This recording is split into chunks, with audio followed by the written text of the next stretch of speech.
Да, Бојана, прекројната државна каса и официјално влезе во собраниска процедура. Денеска почна расправата за ребалансот на буџетот. Гостин во денешното издание на вестите е пратеникот на ВМРО ДПМН Бојан Стојановски. Добре дојдовте во вестите на Алфа.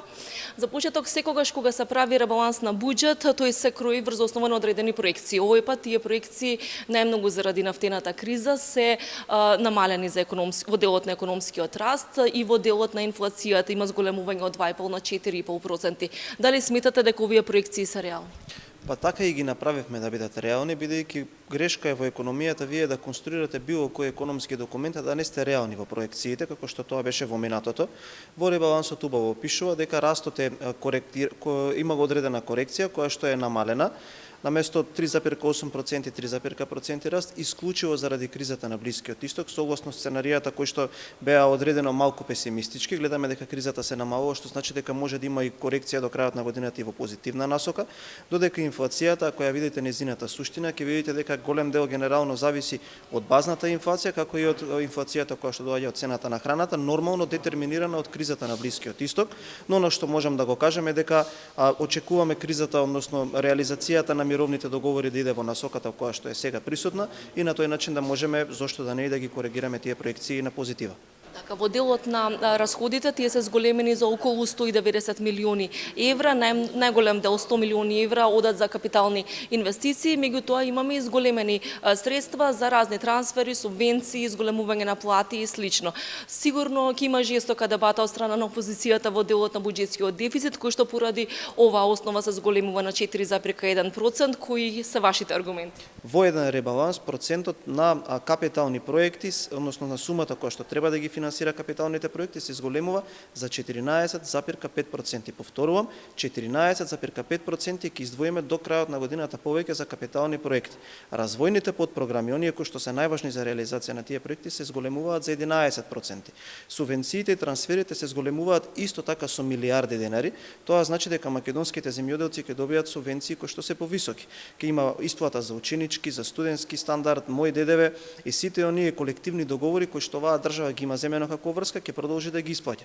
Тоа значи дека ќе има повеќе пари и за плати и за пензии, но и она кое што е особено важно, сметам дека треба да се знае дека со реализацијата на овие проекти и со она кое што ќе се финансира од овој дефицит, укажува дека ние ќе имаме мултипликативен ефект врз економијата. Што значи тоа?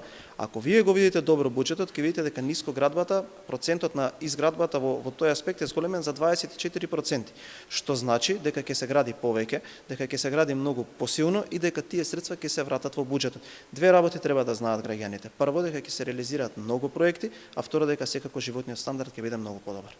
Ќе продолжи ли фискалната консолидација? Во стратегијата за јавен долг стои дека до крајот на 2026-та тој би изнесувал 61,5%, меѓутоа министерката за финансии изјави дека со домаќинско трошење може до крајот на годината да се сведе на под 60% од БДП. Па јас тука би ја пофалил Министерката за финансии со оглед кога ќе знаеме дека ние во овие 2 години досега имаме вратено 4,5 милиарди евра стари долгови.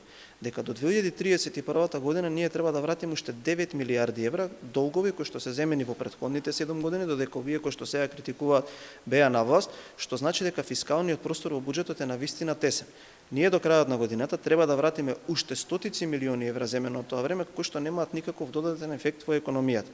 Од тој аспект, вчера го видов тој процент кој што го кажа министерката и сега јавниот долг е под 60%, а дури и со оние стотици милиони евра кои што треба од сега до крајот на годината да ги вратиме, мислам дека ќе успееме со едно финансиско домаќинско работење, зошто да не го држиме контролабилен и околу психолошката граница на 60%. И јас повторно ќе кажам, ако го видите вие процентот на наплата, кој што дури од претходната година кога ние сме биле на власт, е зголемен за 2 цифри, а да не зборувам за пред 2 години додека СДСМ беше на власт за колку стотици милиони евра е зголемен, укажува на тоа дека ние навистина ќе можеме јавниот долг да го исконтролираме.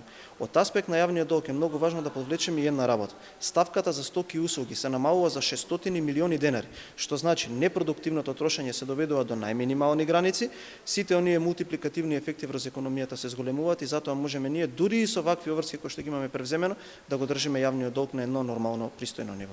Благодарам. Благодарам и на вас.